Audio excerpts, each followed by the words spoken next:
Hi guys, welcome back to the Kit and Krysta podcast, episode 18. I got you. I was prepared this time. After the discourse. Big debate in the comments over whether we need these episode numbers or not. We're called out for being mean, which is true. Okay. I'm never mean. I'm so nice, but also dangerous. Oh gosh, here we go again. Well, thank you so much to our beautiful patrons for keeping this show going. Afloat. Yes. Yeah, seriously, right? We cannot do this show and anything else on the Kit and Krysta channel without you guys. So thank you so much. And if you are thinking about supporting us on Patreon, it is patreon.com/Kit and Krysta. We have a very summer-themed show today because we were just at Summer Game Fest. In Los Angeles, and we have summer on the mind. So that's going to be our thematic for this week's show. Yeah. I feel like this might be a chaotic show because there's just a lot going on. My mind is like racing in a million different places at once. Oh, no. I don't know. We'll see how this goes. You need to take a deep cleansing breath. I do. And we need to look at some snacks. Let's start. Yeah. That sounds like a great way to start, actually. So let's do that. Yeah. We also have the new snack box from our wonderful friends at Sakura. Brought to you by Tokyo Treat. Look at that. Very beautiful. And we were just talking about summer, and this month's theme for our Tokyo Treat box is also very summer themed. It's Summer Matsuri, which is very cute. Japan in the summertime is really a special time. There's lots of like festivals and things like that. I went once to the Gion Matsuri in Kyoto. That's right. Which was a ton of fun. Yeah, there's a lot of like cool traditional things that they do in Japan, which is awesome. And I guess there's some delicious snacks to go along with it. Yes. And you have the Sakurako box this month. Yeah, my box is Tea Time in Yokohama, which sounds delightful. That sounds so nice. Yeah, so what have you got? Oh, I have more Kit Kats in mine, which is always an exciting treat. I'd love to, what flavor? Cookies and cream. I'd love to just start with the booklet. The booklet is so good. Mm-hmm. I mean, this tells you all about Yokohama. I've been to Yokohama. I went to a ramen museum in Yokohama, which was incredible. Yokohama has the big Ferris wheel, which is beautiful and really iconic. Ooh, I want to look for this. There's a classic cake from Yokohama. Hamasuzu. Nice. Wow, I'm going to look for that. And see, in this booklet, it shows you some of those summer festivals that we were talking about. Like the Gion one kind of had something like this as well, like these floats and a lot of, festivities around that, which is very cool. Yeah. So this tells you all about that, and there's also some really interesting snacks. A Japanese festival classic, the Ringo Ame, which is like this apple. That's an apple. Ringo means apple. Yeah. Doesn't that look good? It's like a candied apple. Oh, wow. Basically. Look at that. Yeah. Are we going to be eating that during the podcast? Your fillings are going to come right out. No, just kidding. Yeah. This is very cool. And mini ramyun candy? Yes, please. Oh, my gosh. We're eating that. All right. Cool. A seagull almond. What is that? I don't know. Seagulls are a popular symbol of Yokohama's famous harbor. For this popular souvenir, crispy whole almonds are covered in a sweet milk coating. Now I got to find that. Oh, wow. And then this month's ramen bowl looks good. The UFO? I don't think you got it. Oh, the ramen bowl last time was very different. Oh, this looks good. The ramen bowl last time was like pasta. And then this very refreshing looking lemon Fanta for summer. Okay, I have located the ramyun candy. Yeah. Would you like to try some? I would. Okay. What color do you want? It looks like medicine, but I'm sure it tastes better. Oh, I think I have located. Oh, they come in these tiny. Oh, there's 2 per package. Perfect for us. Okay. Here you go. Yoo-hoo! Oh. I'll wait for you. Okay. Ready? Oh, no! I'm good. Got it? Yes. Oh, yeah. It has like the fizzy quality. It is. I was just going to say. Of the soda. You can feel it. That's really good. I could eat this whole thing in like 10 seconds, but I will refrain. Back to these books, though. These books are like worth keeping. Totally. It's actually like really good info. It's like a tourist guide almost. Yeah. But it's food oriented. Which is the important part. Yeah, of course you get tea in this one. Oh, you get a pear jelly. You get a little dish. You get a houseware item with the Sakurako boxes. I think about chopsticks one time. Yeah. And this time is like a pretty dish. All right. So Are you ready for a seagull almond. I am. Please. I'm so excited. Ooh, this smells good.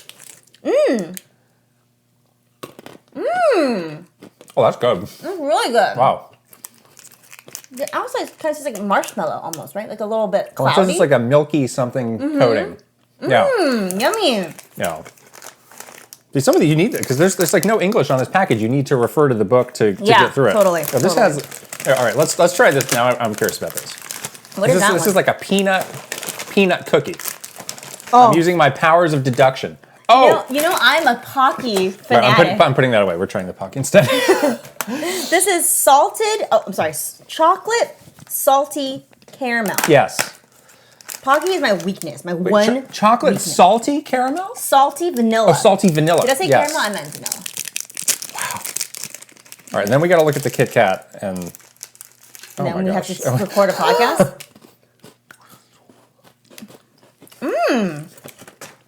That's good.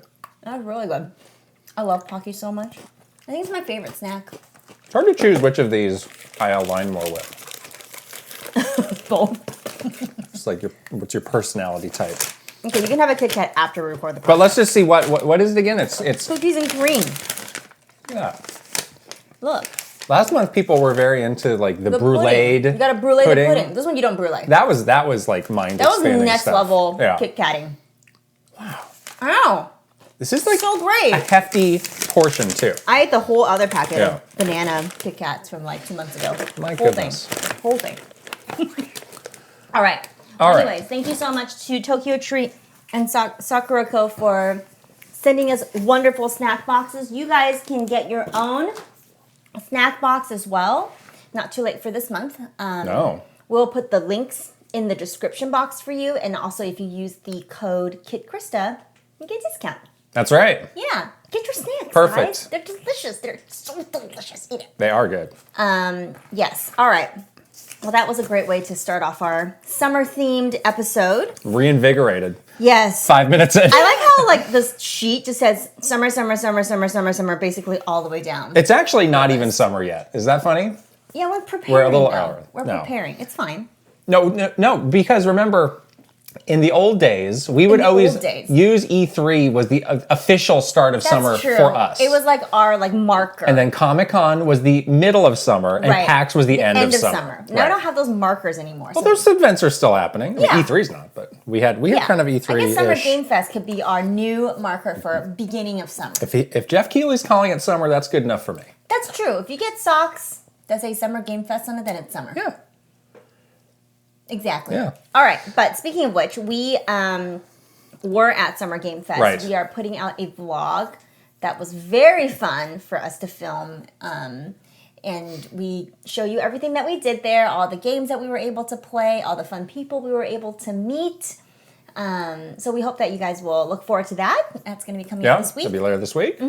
And then we also did a lot of reacting again I'm continuing to react. to life in Yes. general. Wow. My genuine surprise and shock at what is happening around me. My life. Whoa. It's crazy. Wow. Pocky, wow. Kit Kats. But we reacted to the Summer Game Fest Yeah. live stream, which was really fun. And then we also did a reaction on Sunday Yeah. to the Xbox and That's Bethesda right. showcase, which was also very Yeah. fun. A lot of you guys jumped in and watched along with us, and we really loved that. It was so much fun. But if you missed it, they're on the YouTube channel. These were our first ever live streams. Yeah. And it was a little stressful leading up to it It because was. we did not know what we were doing No. with streaming. Not at all. I'd always on the outside looking, I was like, that seems complicated. And it is. And I'd like to know how exactly it works. But we found out. We found out. Turns out it is indeed complicated. Yes, we did many nights leading up to it of testing and retesting. And there's a couple of wrinkles that makes it a little bit more difficult for us. It's just we're in just separate locations Right. and so on and so forth. Right. But yeah, no, it actually, hopefully you guys that were there with us, it worked. I think it worked. I think you could see and hear. Yeah. And I think all of us had a good time. And if there's anything you'd like to see in a future stream, let us know. Can't promise we can do it. Yeah. Because it's due to our meager abilities. That's true. But we are open to trying. Yes, and we love always your suggestions on what you want to see and how to make the show better. So keep your comments coming. Yeah. So yeah, that was really fun. We sort of held on to this video a bit. It was supposed to be out a little bit earlier, but we had so many reactions last week that we were like, okay, we can. People are focused on other things. Focus on the things that were happening. This week, though, the conversation about Nintendo Direct is indeed back. There's now more hoopla about, I don't know what the right word, hoopla is the word that I chose, about potential dates. Well, now there's this rumor that it's going to be out at the end of June. Yeah. Which, I mean, we don't know. It could be. Sure. I'm still holding on to my point of it being this week. So who knows? By the time this episode's out, I think my date is now moot because I had said Tuesday, which means they would have to announce it today, and they're not going to announce it today. No, well, today's not over. 7 a.m. Well, 7 a.m. is often the time. Yeah. It's 24 hours, right? So you had Thursday this week. We'll see. I love this though, the constant conversation around Nintendo Direct and when and what, and there's all this conversation around it. So we're at the point where you just need to take any rumor with a big grain of salt. Don't get too committed, invested in something. Unless you hear it from us. Although we should say that could also be extremely wrong. Don't do that. You're gonna set people's You gotta manage your expectations. Have you learned nothing? I mean, my own expectations for my own predictions are very low. We went through the Xbox predictions, and we didn't do that well. We didn't do very well. Oh well. It's okay. Yeah. And we have a fun, little video about top 10 Nintendo Direct moments of all time. Right. Could be bad, it could be good, but it's in the top 10. Definitively. And who knows? We will be eagle-eyed, eagle-eared, looking out for that Direct. We'll see. Yeah. But our predictions are out there, into the ether. Yeah. We've manifested them in the last episode of the podcast. If you missed our predictions and you're curious about what we think will be in the next upcoming Direct, whenever that might be, listen to last week's episode of the podcast because we basically break it all down there, and it's quite comprehensive. And we should say right now, as we are recording this, it's Monday at like 11 a.m. Yeah. So again, anything could happen. There's a lot of stuff that's happening. There's that Capcom event that's happening later today. I saw they announced an Assassin's Creed thing for tomorrow. Yeah, there we go. There's the Assassin's Creed. I mean, we can dream and hope. So we can. If we don't mention it, it's because we didn't know about it by the time we recorded this. That's right. Yeah. We will probably catch up on this during the Patreon Q&A that we do. And we'll see if there's something that we want to do some other reactions to. We will schedule that in during the week. Yeah, June is fun, guys. Lots happening randomly all the time. All right. Should we get into our story time? We should. Yeah, which is, again, a little bit untraditional. Untraditional? Non-traditional. Because we are kind of deep in this June season of games. I'm not calling it E3 season anymore because there is no E3, so we're calling it... You were just calling it that for like a month straight. I know. I've decided Now you're out? I'm out. What are you calling it? Rebrand. I'm rebranding to this... To what? Summer Games Season. Oh. Thanks, Jeff. All right. You've really not Summer Game Fest season, though. No, because it's just other things. You're not committing fully to Jeff Keighley. I'm not committing. You committed to a rabid husband who you keep in a cage, but you won't commit to Jeff Keighley, who gave you a beautiful pair of socks. 70%, Jeff, is what I can give myself to you. Jeez. I'm just being honest. But yeah, everything has been a little bit chaotic in terms of things happening. Busy, lots of announcements, lots of happenings. And so we are going to give you just a little story time of our time at Summer Game Fest, go into that a little bit. And then, of course, you can catch up on it if you want to see all the things, like actually see us there.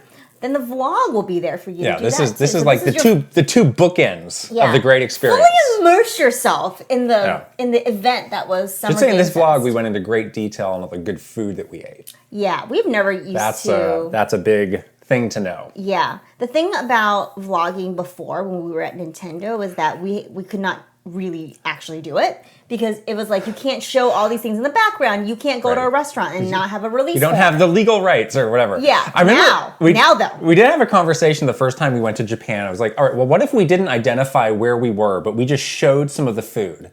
And the comment we got back was, we cannot vouch for that quality of that food representing our country, so don't do it. That's what we got. Yes, I totally forgot about that. It's like these dumb Americans are going to go to McDonald's or something. And it's just going to be a and they're going facepalm to blame Nintendo for the country of Japan. Yes. Yeah, exactly. We were apparently responsible for the entire reputation of the country of Japan through Nintendo. So we went to McDonald's in Los Angeles and it was terrible. No, kidding. Just kidding. But now we have like total freedom to just do whatever we want. Crazy. Right. Okay. But anyways, Summer Game Fest play days. Yes. We were very lucky to be invited to this like pretty like small-ish. It was like an invite-only event. How many people do you think were there? Over the course of 2 days. Like attendees, not the staff. I'd say maybe like 100. 100 or so? Yeah. Yeah, I would say maybe like 100, 120 over the course of 2 days. Some people may have come, like we did only one day. Yeah. But we were, going into it, we knew, of course, any Jeff Keighley IM8-bit event is going to be beautifully produced. Yeah. As usual, the quality is very, very high. Yeah. And they did share the list of publishers and companies that were going to be there beforehand, so we kind of got not the sense. games. Not the games. We were talking to the IM8-bit people who we've known forever and we adore. Yeah. And they were saying like, there is a bit of like risk to this because we were asking people to come, just kind of sight unseen based on the bit. names of the attendees and not a lot else, and kind of Jeff's reputation and their reputation for having quality. Right. And they absolutely did. Yeah, they definitely delivered. And I think this, again, a lot of people are still getting back into the swing of being at a physical event, bringing your demo to a physical event and making sure everything is working and stuff. And so I think there's definitely like a bit of a hurdle for the teams like setting up and everything too, which I felt for them because I understood from the other side, but I also was very grateful that I was on this side of the creator side where I can just enjoy, Right. So that was great. But we got to LA on Thursday, and then the event was Friday and Saturday, but we kind of crammed our schedule for one day so we can. But we're totally able to do it. I don't think there was anything that we felt that we missed or didn't have enough time with. Yeah, exactly. We even had some stuff that we were not expecting to see that we were able to sneak onto. Yeah. So, we hadn't been back to LA for a very long time.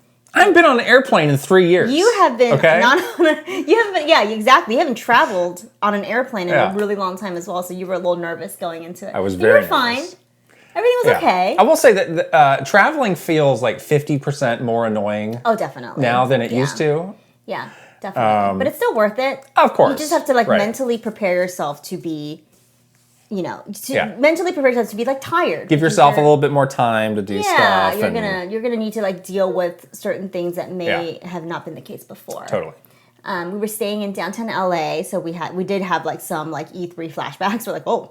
I saw somebody took a picture. There was a Call of Duty on the Figueroa Hotel, which they always put some big game thing up there. Yeah. I think some people from the event, we left on Friday night, but some people from the event went to the Figueroa pool. I was like, you can't keep well away, guys. It's such a force of habit. It's like a muscle memory. It totally is. Where you just start walking We've gone to that a couple times. We have, yeah. I should say, that's a little bit more for, the generation a bit older than us, though. we don't have that muscle memory. It's if there's something happening, we'll be glad to go, but we don't feel compelled to always be there. to it. Yeah, I haven't done that. Some people get thrown in that pool. Oh yeah, I know. We've seen it happen. So, multiple times. You got to keep your distance from that pool. You have to keep you have to keep some attention. Do not around do that. You. Right. But the hotel was very close to the venue. The venue was a very awesome space. It was neat. Yeah. Yeah, they had sort of this big open area for all of the games, so you can see, all the different publishers there, and there was plenty of outdoor space. It was a beautiful day in LA. It was actually really hot. Walked in super sweaty. Everybody was sweating. Great way to start. Yeah, everyone was sweaty. So we were I feel better about this. They had this really nice theater showing some of the recaps from the day before with Summer Game Fest. And then there was also like some other areas where there was some other like parties that were being hosted by like Twitch and Niantic and stuff like that. So that was really nice. But we get there and we had, sort of a full day of appointments. So we kind of dive into it. The first game that we checked out was Escape Academy. Indeed. Which is very cool because it is a game that is being published by I Am 8-Bit. And we were just talking about what an amazing sort of, we used to work with them a lot on the production side. And of course, they do a lot of like those collectible vinyls and all those things. But they've really like branched out in all of the cool creative things that they are doing. I'm so impressed. So we kind of go into this with like limited knowledge about what this game is. Yeah, what we knew was like, we've recreated an escape room experience in a video game. Right. And we had not seen the game before. Yeah, basically knew nothing else about it. And I did the Zelda escape room. Yeah, we did that together. And it's like, all right, this is fine. Probably not something I would like go out of my way to do again. Yeah, to like go to a physical place. You though. I have done several escape rooms, but I love like puzzles and things like that. That was, escape rooms was like a big thing. Is it not anymore? I feel like, well, I guess that's a pandemic thing. Yeah. Yeah, I mean, I used to go with friends and stuff like that, and it would be a nice, like, way to do something as a group. Yeah. But I was, like, a little bit worried going into playing Escape Academy because I know you're not a big fan of puzzle games sometimes, and I wasn't sure if you were going to like it. They do have this really great co-op mode, so they gave you, like, very little instruction. That's kind of the point. Just kind of jump into it. I think we were both just so pleasantly surprised by how much fun and like also how like obvious it is to have a game that's based on a escape room. We're like, duh, why didn't they do this earlier? Right. It's just like, dodgeball or like just, it's such a universal thing that translates so well to games. It's like, this is such a slam dunk. And I mean, we should just say it. Like, I think this was the favorite thing that we both played. Exactly. While we were there. Yeah. This game's coming out in like a month, so I'm really excited to keep going with it. Me too. But we did a full kind of room, which probably took about a half hour. Yeah, it was on a timer. You have to finish it within a half hour. And the idea is like you're in this room that has all these levels, and there's like water. The room is slowly filling with water, which was a bit anxiety-inducing when I realized that was what was happening. Yeah. But we made it almost to the very... No, we did it. The timer ran out, but then it was like, you're there. It's like just... unlocked. But like at the last level, we were like, you were taking like wild guesses. It was like literally seconds. Yeah, and it's like, well, you need to get the code to open this door, but to get the code, you need to piece together these other puzzles. Things. We were like writing things down in a notebook. They did give us a notepad, and like you might need this to write things down. We're like, really? Yeah. The puzzles were challenging, but they definitely felt doable. Like, how do you tune puzzles like that? I have no clue. Exactly. Like, do you do a lot of play testing, I guess? Or I wonder, like what experience do these developers have? Like, did they work on puzzle rooms before? Yeah, exactly. That's also game design, but it's a very different kind of game design. Yeah. So they must have had some background because it was tuned. It was really done perfectly because it gave you that sense, like, when you first walk into one of the puzzle rooms, you're, like, horrified because you're like, this looks impossible. I'm never going to no way I can do this. And then, like, slowly you, like, work together and then it just comes together. Right. And you're like, oh, I get it. I know the next step, you know? It's a great feeling. It's a first-person game. Yes. And you're, like, picking up items and using those. This game's coming to Game Pass. It is. Which is great. It's awesome. So I think we're going to try and do something with that again when it comes out, I think next month. For sure, yeah. And we show a little bit of the gameplay in the vlog, so you guys can check it out to see what the look is. Right. But that's absolutely the best experience at one of these events is like, I have no expectations for this. And that was our first appointment, too. Blown away by it. So we were just like in a really good mood afterwards because we were so just excited to play something that was different and unexpected. Right.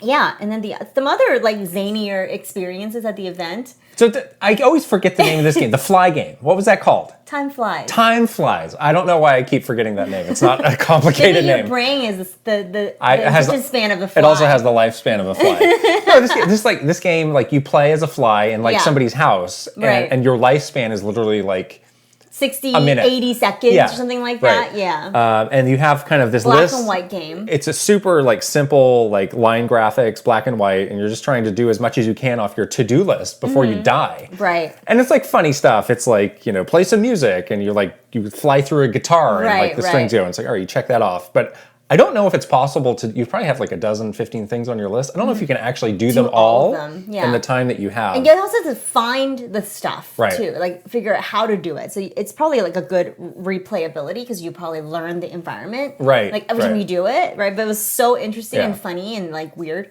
The best one was there was like, it was like a human like anatomy model where I flew down the neck, through the stomach, through the intestines, and came out of the bottom. The butt of the mannequin. Yes, I did.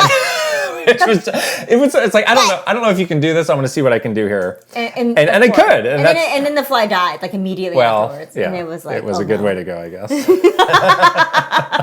Out the butt. Yeah. And then you got to play Bear and Breakfast. Bear and Breakfast was which has been on your list for a long time. Yeah, it was the day of the devs. They had a whole section, which is so cool. But I finally got to play Bear and Breakfast. It definitely lived up to my expectations. It's one of those games where I think it's hard to play in a show because you just need time. Like it obviously has like the Animal Crossing kind of thing where you just like slowly need to build up your bed and breakfast, and you need to see your customers and all that stuff. So but the look of it is just adorable, of course, and the dialogue was really good. So I'm excited too. That game comes out really soon as well. So does it? Yeah, I think June 30. Don't quote me on that date. That's like a mere days. I think it's this month. Yeah, so nice. I will be getting that day one. Good. Very excited. Yeah. Another game that I don't think we're probably not going to be spending a lot more time playing, but they just had a really interesting experience for was this F1 game where they had this whole like driving apparatus where it's like, you can get like a steering wheel, but they had like built out this whole seat that had like, gas pedals and like, it was like, and the seat really was like replicating like an F1 seat. Like it was like that bucket. And you were saying the steering wheel had like a motor inside of it. So you were feeling like resistance. It was really hard to keep the car going straight without actually like using your like strength to hold it, you know? I couldn't reach the pedals. I had to put a cushion behind you, which was so funny. I couldn't reach the pedals. It was so embarrassing. It's like, you must be this tall to ride this roller coaster. Exactly. Well, I guess to drive an F1 car, you got to be a certain height. You do. I was really can't cut it. I can't do it. No. But anyways, once I started reaching the pedals. You did good. I did pretty good. Yeah. I started to get the hang of it. It definitely feels very like, if I had like the room, to do something like this, I totally do like the F1 like seat and then have like the Microsoft Flight Sim, like all this stuff. Like I would totally do that because it's awesome. Right. But it's hard when you don't want to. They had a VR version of that too, which you did not do. I did not do. Yeah, it sounds like it could. Which I would be terrified. It's a little bit terrifying. They even said it's like really terrifying because you can like see the cars like zooming. And that was still also in the driving thing. Whew. So that's like that might get your heart pumping. That might be too much. Might get your heart racing a little bit. Yeah, it's not Labo VR. Let me tell you that. Yeah, it's not a cardboard box in your head. And then it was kind of cool that there was a lot of like, kind of zanier games. Like we played another game from Square Enix that was like a power wash simulator game. Right. So it was nice to have the variety, Yeah, not everything there was like, mega AAA blockbuster game. Yeah. It was definitely an eclectic lineup. Going into it, I was a little concerned actually of like, is there going to be enough like really high-end stuff here? Like certainly I'm glad to, check out indie games or smaller games, but if this is like the summer game fest event, but there were definitely big games so we snuck in to play Street Fighter 6. Initially they said you cannot play this game. And then we walked up and they said come play this game. Yeah, we walked up there like we saw like all of our friends from Capcom. They're like, well, why don't you just come play right now? We're like, okay, if you insist. Anyways, it was awesome. It looked great. It's crazy that game was just like playable there. Yeah. They just announced it like a mere couple, a week ago, whatever. Right. It felt crazy that it was like ready to go. It looked fantastic. I lost terribly to you, but it was fun. I saw, I don't think we got a chance to try this out, but they have like some new modes that you can like, pre-bake in a special move where you just press a button and it does it. Oh, that would be good for me. Or like a combo. Yeah, I saw some of the people who played it longer than we did saying they fiddle around with that, and if you're not as confident doing those moves. that's my problem. Yeah. Oh, cool. I love that. Yeah. That's great. Okay, well, I definitely have to play around with that more. I continue to be fascinated with the final fight Metro City aspect of this game. Yeah, it's cool. You can see them in the background. It's like, you can see all these other characters from that game in the background, and like that fan service to me was super cool. It's super cool, yeah. But they did not have that kind of free roaming mode that we were curious about from the trailer. At least not from the demo. No, these were just like one-on-one fights. Pretty straightforward. Yeah. But the game looks pretty legit. I played Street Fighter 4. I didn't really play Street Fighter 5. I didn't play Street Fighter 5 either. I'm open to checking this one out. Yeah. I mean, again, it's one of those games where I have played so much Street Fighter 2, and some of those skills still are transferable. Yeah. Like, I remember I did pretty well in Street Fighter 4 when I was playing online. Right. So it's like, all right, I don't need to... Learning a fighting game from scratch... It's tough. It's really intimidating. It's a lot to ask. Yeah, it is. But it's like, I feel like there's enough that I can transfer over. I'm glad to hear that there's like some things that they put in to just make it enjoyable, because I just want to like mess around. Right. Like, I'm not going to be like esports, whatever. But like, as long as I can... like get through it and get the characters and like have fun, just like, more so play with my friends and stuff, like, and kind of like not die immediately, not be KO'd immediately. I think I'd be happy with that experience, So that was great. And then the last thing that I think was maybe like a bit notable is I finally played my first Klonoa game. Yes, you did. I did. It was very cute. I had a hard time a little bit with the mechanics. It takes a little bit of getting used to the way that you... Yeah, the whole grabbing an enemy and using it to jump. Yeah. Is, it has a bit of the Yoshi quality with like the flutter jump kind of thing. So that makes it a little bit easier from a platforming perspective. Did you, this weekend, look up the Klonoa ending? I'm too scared. Now I'm like scared to look it up. I mean, it's emotionally devastating. It's not like frightening or anything. I know, but like... I don't want to cry. Just get a tissue and just hunker down and watch it. Oh, God. I mean, it's probably like 2 minutes long. Okay. If I don't have an emotional reaction, does that mean that I'm like some sort of cold-hearted monster? Well, you might not. Maybe you don't have enough knowledge of these characters yet. That's the thing. But you might. Yeah. I think you should do it, though. Yeah. You did not mention the other big thing that happened at this event. What? So they had Sonic Frontiers there, which... shocking. We were not invited to play. No. All of these, it was like you got contacted by the company. It was like, hey, do you want to come see this game? Right. Nary an email from Sega. Nary. I can't believe that. How dare they? Well, you've been antagonizing that poor woman. Decades of bad-mouthing Sonic. And I can't even get an invite to see this game? Come on. They don't want to change your mind. They're like... Okay, I take offense to this. I badmouth Sonic. I did not badmouth the good people of Sega who work there. So I got to meet Katie, who runs the social media Twitter account for Sonic the Hedgehog. I mediated an apology. Right. I saw her out of the corner of my eye. I was like, oh, we got to do something. Yeah, don't be a jerk. I'm not being mean to her.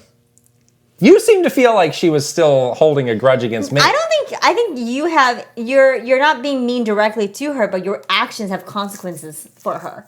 Like what? Like, she has to deal with... Is somebody like, why is this guy mad? This is your fault? No, I don't think so. Well, what are you talking about? There's a lot of, like, chatter all the time, though, when you, like, post your... Oh, she's used to this. Oh, the Sonic fans are an interesting breed. A lot of chirping going on all the time. Yeah, they're an interesting breed, I will say that. Right.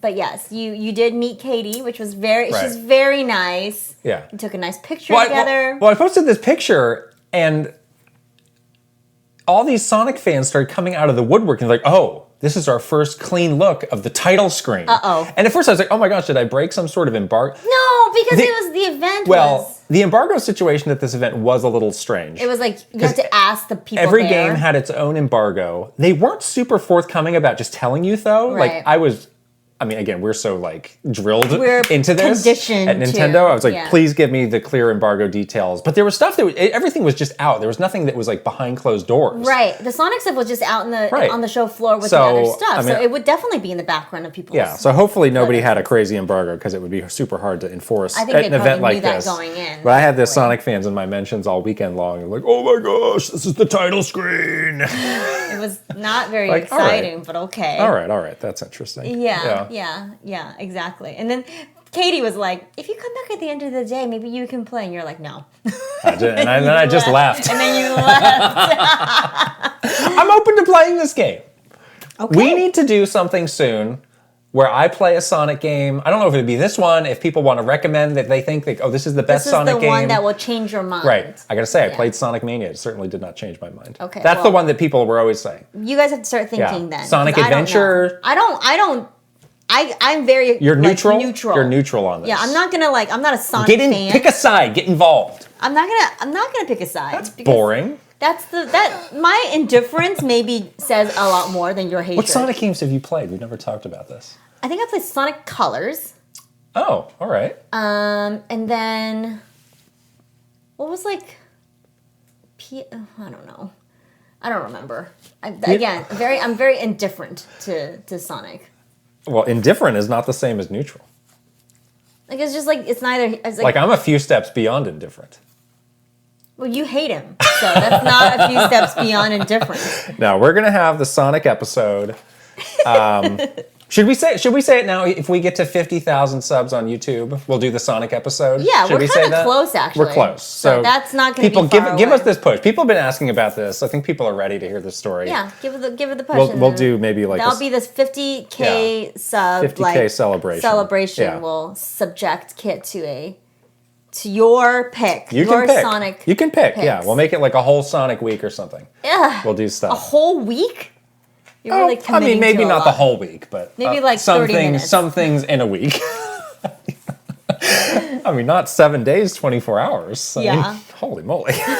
Come on, people. That's like torture. Nobody wants that. It's like some sort of like horror film. What else? Summer Game Fest. We had great food while we were there.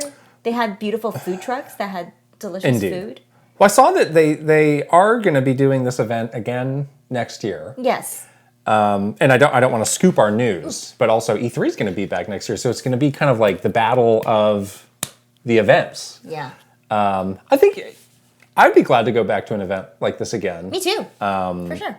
I think it was a good first start. I think the feedback for it was very positive overall.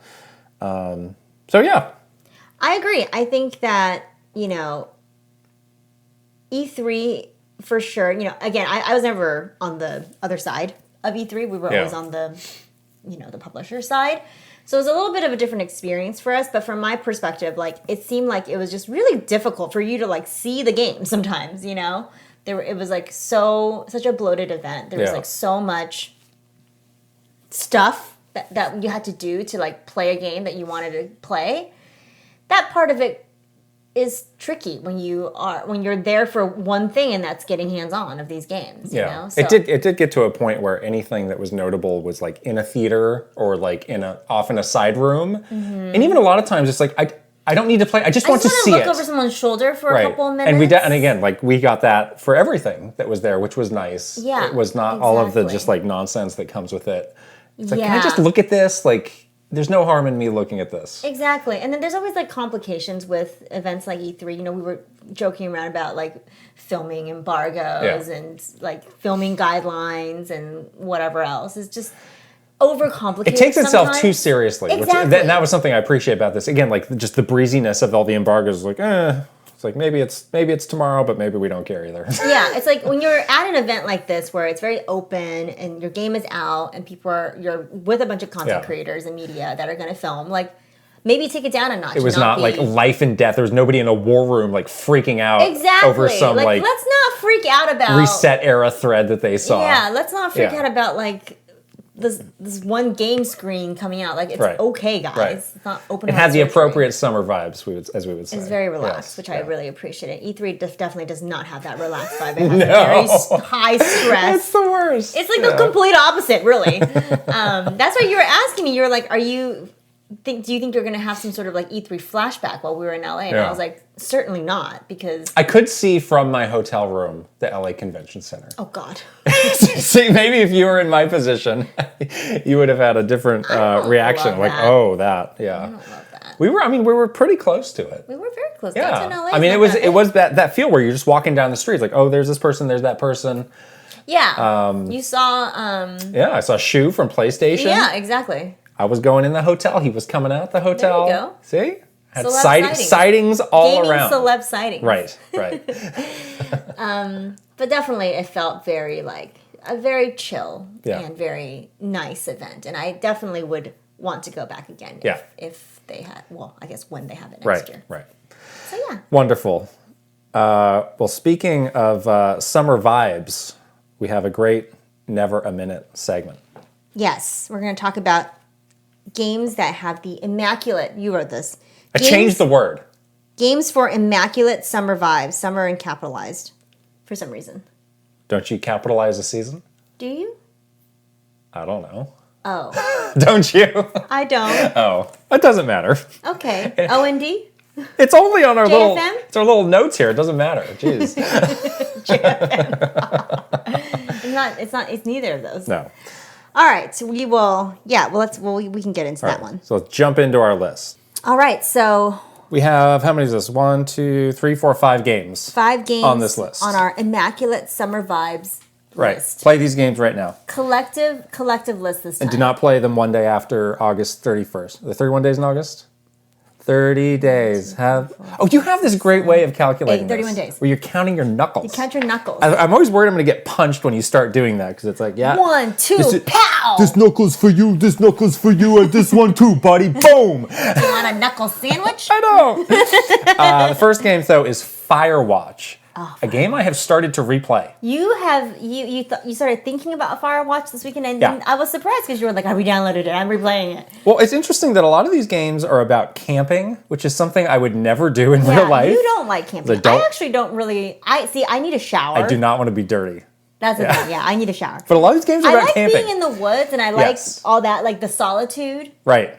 But yes, I need like a very high functioning bathroom.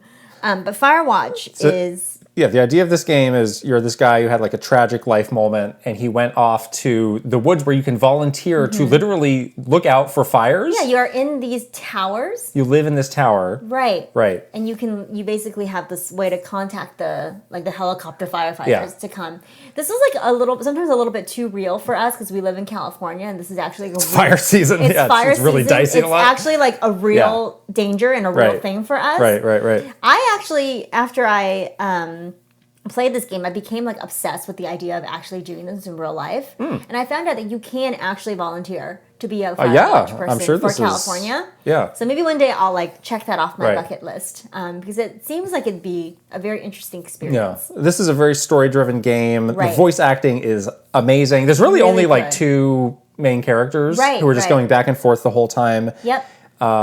Interesting plot twist, and just like the look is like so beautiful. It captured, what it's like to be out in this like big national park. Yeah, and the other thing that I really like about this game that I always put on my list for summer games is like good sound design. Yeah. Like you want to hear like the dry grass. Yes. And that like kind of like that dusty crunching as you walk sound. Yeah. And like the kind of like the crickets in the background. Yeah. You want all of that and then you kind of even want that to like give you the sense of that it's like hot. Like you can feel it. You can feel the heat, like that, the heaviness of that. Yeah. It's a very artistic way of explaining this game. But anyways, this game, it checks all those boxes. This thing. Yeah. This game's on pretty much every platform now, so hopefully people can play it. Right. Next, big change of pace here. Big change of pace. Any Splatoon game. Every Splatoon. Perfect summer game. This Splatoon 3 is coming in right under the wire. I know. I was really kind of disappointed that it wasn't coming earlier in the summer. I mean, obviously it was scheduled to, and then it was delayed, but like that is capturing the magic of this is a different summer vibe where it's like that fun. It's like being by the pool and shooting water guns at each other kind of thing. Pool party with your friends, going to, a summer carnival with your friends and playing like carnival. I don't know. It's got that vibe, which is different than the Firewatch thing, but equally important for summer. Yeah. But like the colors, the music, the fashion, like all of it just feels so like perfect for like, when you were a teenager in summertime, with your friends. 3 more games. Believe it or not, we did not have Super Mario Sunshine on our list. Oh.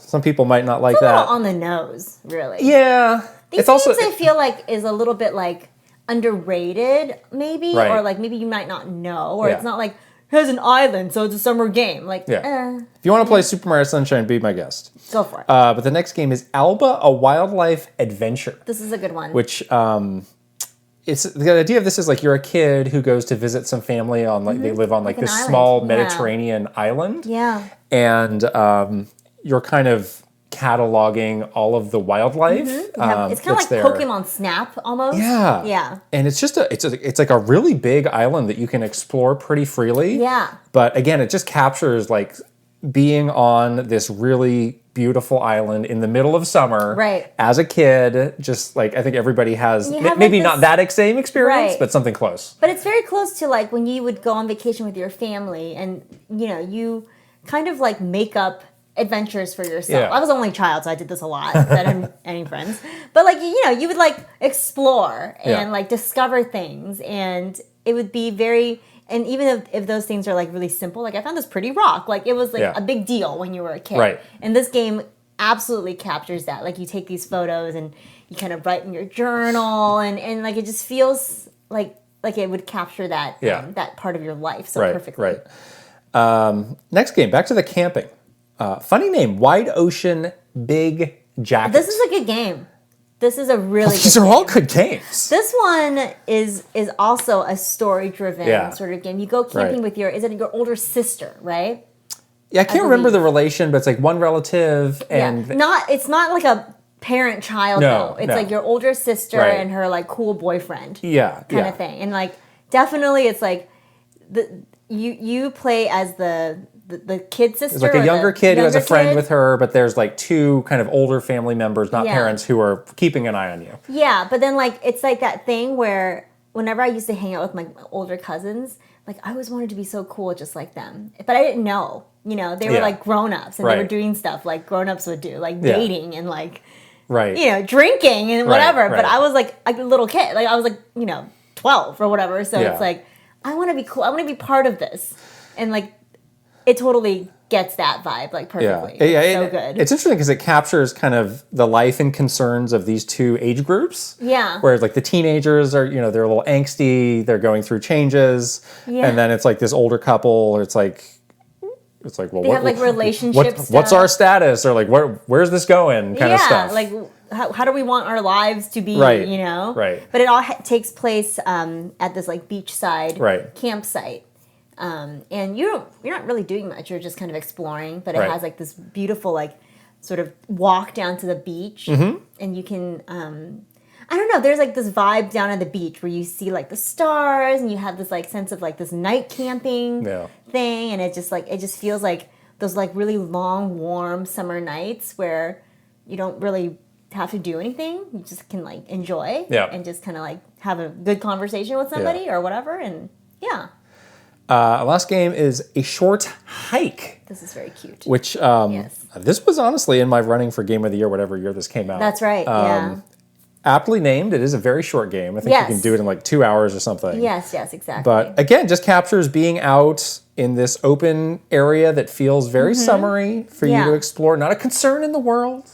Yeah, you're a bird. Just taking your time. You float around. Yeah. There are little challenges, there's some little funny moments, like you fly by and someone's like running a marathon for some reason, and there's like a bit of like sort of crafting and meeting interesting characters. All of that sort of very kind of like an easy life, that kind of feeling. Right. That's kind of what you want to like have, this like sort of lazy summer. Feels like you're on vacation when you're playing. Yeah, you don't need to have like a really like I need to do these 10 things today kind of schedule. Like you just want to kind of mill around and whatever happens. Yeah. That's like the feeling of this game. Yeah. So, wow. So there's the list. Play any of these games for immaculate summer vibes. You got 4 indies and Splatoon. Yeah. That's the list. Yeah, exactly. Yeah. I think I'm definitely, you're playing Firewatch. I might go back and play more of Alba. I don't know if I even finished that game, so. Yeah. That could be a fun one to restart for summertime. If you have a game that gives you the summer vibes, please let us know. Oh my gosh, yes. Leave it in the comment section below. Because we want to play it. Yeah. Now is the time. You have a couple months to play all these games. So tell us. All right. Well, moving on to what we're playing. Not Firewatch, but what we're playing. We're going to start with an interesting one because you got to go see something cool. I did. you met with Xbox to see something Yeah. that I didn't see. So please tell me about it. Right. So I was lucky enough to get invited to an Xbox event where they're showing off the new cloud streaming on the Samsung TV, which is very interesting. Now, you know that I don't even have a TV. So I'm highly interested in this because when I game... In the market? Oh, yeah. Really? In the market. You're in the market for a TV? I think so. You're out on the projector? No, I love the projector, but I want it for a different room. I see. The room that I do all our editing and stuff in, like my office, I would love to have like a real TV in there for gaming and other things. That's nice, you know? So anyways, I'm in the market, and I got to see this really cool demo of how sort of the gaming hub works on the Samsung TV, and it was pretty awesome. Like, first they took me through what just like the layout looks like on the Samsung TV, and it was very clean. This is like my biggest gripe with, streaming services like Netflix or Hulu or whatever, where like you scroll through like 1,000 things and you can't find a single thing, and you don't know what you watched last or what you did last or whatever. But this was like very clean. It was like watch games, and then it just you had your gaming hub like right there. You can click into it, and there you go. All your recently played games are there. You can pick it up where you left off. Like, it does give you some recommendations of if you're playing this, you might like that. But it was very simple, and the interface was really. Oh, sorry, Siri, stop listening to us. A third member of the podcast, Siri, go away. Go away, Siri. You're not invited to this. What was I saying? Yeah, and then we tried out the actual like the cloud gaming part of it, which. Obviously, the biggest thing, that I think everyone always would ask is like, what is the latency? Like, is it gonna lag? How's it run? It was very smooth. So what they told me was the TV itself has technology in it to help with latency. So like 30% of it is being done by the actual technology in the TV. Okay. So they kind of split up the duties of like both on the streaming side and also on like the hardware, like the TV hardware side, which is really interesting. Huh. But yeah, I played several games, online games. They were really smooth. It does show you this little thing that's like, we're connecting you to the server in your area, like kind of thing. And then you jump into the game. So the only hardware you need is a controller? That's right. Okay. And it's all Bluetooth. Yeah. Easy to pair. You can pair your headphones as well. So yeah, like if you, obviously you have Game Pass, this is pretty easy for people to jump into. And if playing at the event, if no one told me, I would have thought I was playing on a console. Like I could not tell the difference at all. So seems like a good next step for them. Yeah.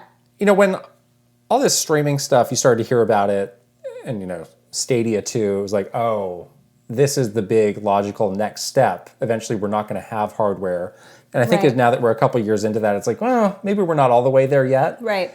But these are still important services for these companies to have. And to invest in as well. Yeah, and to make sure that they run well. And I think they're all at a point where they work, which I find surprising. Yeah. I was really just impressed by just how like simple they made it, how just it functioned really well on the user side. On you don't have to do really that much to have this. Yeah. So it makes it easy to jump into it. The barrier to enter is very low. Yeah. I guess now it becomes a question of like, well, how many games are on Game Pass? How many games are available to stream? If that's truly going to be your only access point to them. But the number keeps going up. Yeah, so, exactly. Yeah. So if you're in the market for a Samsung TV, this could be an option to add on to that. Nice. We have both been playing the new Mario Strikers. Yes. Our beautiful patrons have started a Kit and Krysta Mario Strikers community, which is very cool. I know. So exciting. We were lucky to get into it. I know. I was like, can you accept me? And they were like, no. Yeah, because we couldn't get this game until we got back from our trip. It's like, oh my gosh, is there room for us in our own club? But thank you so much for setting that up, you guys. That's awesome. Yeah. We have been, I've been playing this weekend. Yeah. I tried out a couple of the modes. I definitely did like the quick play stuff just to get used to the controls a little bit more, because we were talking about the tutorial and how it was pretty involved, and there was a lot of like combinations. Yeah. And I found it to be a little bit difficult, and I'm still finding it to be quite difficult, honestly. I still need to maybe do a little bit more, like just practicing. It's not a pure like pick up and play kind of game. Yeah. It's more on the depth of experience. Exactly, which is fine. I think I need to do more on my part to learn. Yeah. I did the, the cup battle. So it's kind of the big single player mode. Like almost like a tournament based thing. You choose your team and you can do this bracketed thing. I've yet to win a cup, which is very sad. Yeah. But I'm doing better. I definitely am starting to get the hang of it. I'm having a lot of fun with just like doing different character combinations. I was going to say, what's your go-to team right now? My go-to team is Bowser, Mario, Luigi, and Yoshi right now. Okay. Yeah. So you got some pretty good balance there. Yeah. I do like the bigger characters as the captain, so Bowser's my captain right now. They don't tell you this, but like the order you pick them in kind of determines where they are on the field. Exactly. The captain is always the one that's going to be doing the kickoff, I believe. Right. I wish they told you that, because that's kind of important. Exactly. Yeah. That's why I have Bowser, like this big character. I have that too. So I can like whack somebody. Yeah. Like, and he's got the good shots too. He's got the good shots. Yeah. Totally. Like the fire. Yeah. I'm also using Bowser as my lead. Nice. I have Peach, Rosalina, and Toad. Oh, interesting. And that's a pretty good, I was having some good success. Okay. Like Peach Rosalina's pretty good too. Peach and Toad are really fast, which is nice. Rosalina leans more towards like a power character. Right. She's like actually, we were talking about how I don't know why Rosalina's like 12 feet tall in the Mario universe. Like, good girl. Anyhow. She's like the big Resident Evil lady. Yeah. She's bigger than you think she is. Right. So it seems like that's a good balance for me. There's all the equipment you can get. Yeah. I'm like a little bit like overwhelmed by that right now. Well, it's all trade-offs. Yeah. Like you add from one stat and you also take away from another stat. And I'm wondering, because the number goes up pretty high. It's like, I guess you could just focus entirely on one stat and max out that number. Why? But you'd be really low on another. Yeah, and what would be the benefit of that? Yeah, so I haven't been going all in on the equipment, because I'm not sure yet what I want to. And you need to buy it too. Focus on. Yeah, those coins. It feels like you get those coins kind of slowly. Yeah. Yeah. So I have a few things and stats I really needed to improve, but I have not completely built that up. Yeah, I am having the same issue as you are. You had mentioned that like shooting is a little bit hard. Yeah. I was having. I mean, obviously shooting is hard because it's soccer. So yeah. But like I would have like a 3-to-1 shot advantage of number of shots taken. Yeah. And I would still lose the match because they weren't going in. Right, me too. My possession would be really high, shots taken would be really high, but I just can't get past those goalies, like at all. Yeah. Unless I do like a special. And even the specials, I can't seem to execute them. You got to get them right in the meter. I can't even get the meter to show up sometimes. Oh. So I don't know why. That's when you get those power-ups where you're like glowing. That's when you can do it. Oh. Yeah. Okay. So you I'm a little confused, if you hold back when you're shooting, you can do the arcing shot. Yeah. That's important. Yeah, that one and then the passing. You need an assist. Right. That has been pretty good for me when you have like characters that are kind of ready to assist you. You have to do a lot of like jumping back and forth from the character you're controlling, but that seems to be a good strategy as well. Anyways, it's fun. I will keep playing it. It's definitely harder than I remember it to be. Mm-hmm. And and it does feel like, it could add like more to the roster and more stuff there. That was something that I kind of discounted initially. It's like, with the roster, whatever, they'll add to it. But now that I've done a lot of matches, there are only 8 characters and you need 8 people. So either you're using everybody or you're ending up with doubles, which makes it hard to keep track of who's on your team. Yeah. I find some of the uniforms also look a little samey. Well, they're not. It's like you choose one color, but they have other colors on their body. So I'm like, wait, who's on my team? I have gotten mixed up a few times of like, which Bowser is my Bowser? Me too. So I think once they add more characters, that'll help. Well, they need to add a lot more than that. Because if you add one more character, it's not going to help. Let's get going. Yeah. Was I wrong? Did I remember this wrong? Did the GameCube version have more of like a story mode? See, I didn't actually play the GameCube version I played the Wii version of Strikers. Can someone tell me? Yeah. Because I feel like that was what I loved the most. Yeah. Or whatever single player mode they had was different than this like very basic tournament thing. It is very basic. And I feel like it was more fun. This one just feels like match. Yeah. That one, like, there was, like, more, like, character unlocking or, like, story something. Maybe there was. Yeah, I can't remember. It's been a really long time. But I kind of feel like that was what I was, like, really into when I was playing the previous games. Right. So this one I was kind of, like, a little disappointed because it was, like, pretty basic. Yeah. But anyways, I'll keep going. I need to get a lot better because I kind of suck at it right now. So we got to get online. I mean, oh, gosh, I'm scared.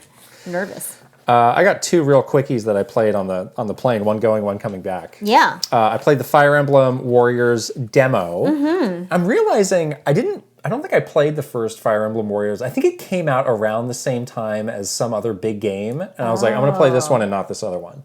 So it's kind of a new series to me. Again, I'm a big Warriors fan. Yeah. Maybe not so much on the more recent games. I just don't love the way those play.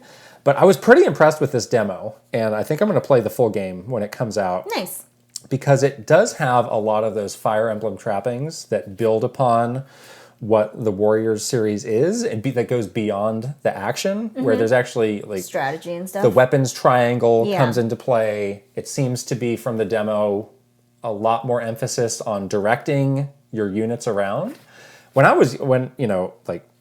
15 years ago, when I was at my peak of Warriors Mania, I always imagined like a DS version of Dynasty Warriors where you could use the touchscreen, where they'd have like a map to direct your units. Oh, yeah. And then you would be fighting. I was like, this kind of seamless, real-time fighting and strategy was really fascinating to me. Yeah. You still need to go to a menu to do this, but I think that's really an interesting way to do it. And this game has a lot of story. I was honestly skipping through some of it because I just wanted to play the game on the airplane. Right. There's a lot of dialogue I saw. But in terms of building on, 3 houses and getting more of those characters, like that's really cool. That's kind of what they did with the Breath of the Wild Warriors game. Yeah. Because it also was like very heavily story driven. I was surprised. And I really was playing it for the story. So I could see these kinds of games are like fine for me, but it's not my favorite genre. Yeah. But I could see myself like liking it more because of the Fire Emblem story. I'm gonna be with Edelgard again. Nice. I met Petra in the campground. Oh boy. There were sparks. Yeah, girl. Flying. Sparks were flying. There was relationships being built. Yes, the hearts. I will be maxing out that relationship again. No big deal. So yeah, I was pleasantly surprised by that. Nice. I've been liking all the demos. I mean, these demos sometimes are a little unconventional, but it's nice that all the big Nintendo games have had it's good. demos. Yeah, it's great. Another one, this is kind of a random one. We got codes for this game that I hadn't tried yet. Cow the Kangaroo is this kind of 3D platforming. I saw a lot of people talking about this. I'm like, I don't know anything about this series. Right. And I went back, and it's kind of got a long and inconsistent history. But I played this on Switch. This is a very traditional 3D platformer. And again, I only played it for like an hour on the plane, but it was very solid, surprisingly solid. Yeah. I wouldn't say it's like, Mario 64 quality, but I was like, this is good. Yeah, I looked over your shoulder. The graphics and stuff look really nice and bright and colorful. Yeah. I saw some people like kind of saying bad things about the Switch version not being like, oh, the frame rate's bad or the resolution's bad. I found I didn't have any problems with it. You're playing handheld mode too, so. Well, that's where you sometimes run into the problems. Really? But I didn't. I thought it was fine. Now I'm on this kick of like, I kind of want to play some more 3D platformers. There's not that many. There was that one I was asking about, Super Lucky's Tale. Yeah. That was like 2 years old. If anybody out there played that and would recommend it or not recommend it, let me know, because it's kind of like on my list now of like, maybe I should go back and check that out. It's just options are a little limited though. Like, people don't make these games anymore. It's just a bummer. Like, unless it's like, Mario or like one of these other like big like franchises. Yeah, it's not like you don't get it. That's why ordinarily this game Cow the Current be like, big deal. But it's like there's so few of these, I kind of want to go out of my way. So if there's anything else like that, I'm all ears for that.